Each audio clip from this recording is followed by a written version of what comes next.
Stephen. That was our host getting his licks in. We are now videotaping in the home of Stephen and Jackie. And the one thing I guess we should say in the very beginning, before we get too far ahead of ourselves, is that this is an original. In other words, we're not taking anything nor taking away from the value of 12-step programs or even A Course in Miracles, because this is coming to us in a language, as you'll soon see, which uses Course in Miracles language. It's very beautifully done, as you also will see, and my gut feeling is that this group here in Fort Lauderdale will be joined with many, many other groups all over the world. I'm fairly certain that ultimately, in time, all of the things that we're doing will be translated into every single language that the world now knows, as is happening with A Course in Miracles.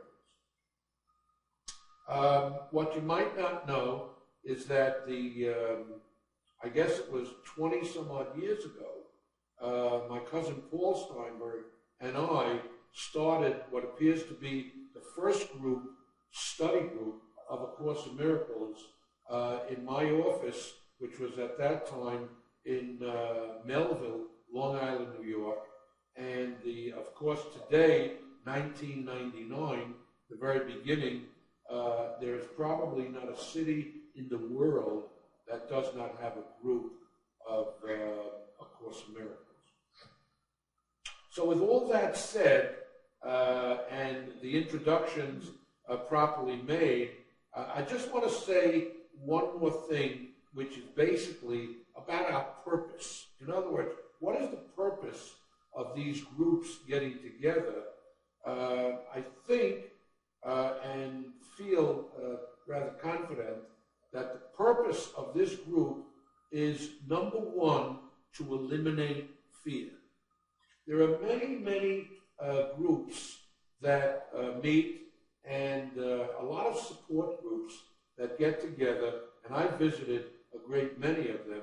And the one thing that I picked up, or maybe more than one thing, but the thing that stands out in my mind is that a lot of these support groups leaves 1 or 2 or 50 with a feeling of fear.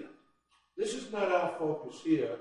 Our focus is to leave everyone with a feeling of love, which, of course, A Course in Miracles tells us that it's either love or it's fear, but it cannot be both, not at the same time. So our focus will be to create a very loving, healthy environment with no fear present because someone has an addiction to anything. An addiction itself is not a bad word, in my opinion. It's just a word that the world has embraced as seeing someone with a problem. I don't see it as a problem. I see it more as a habit.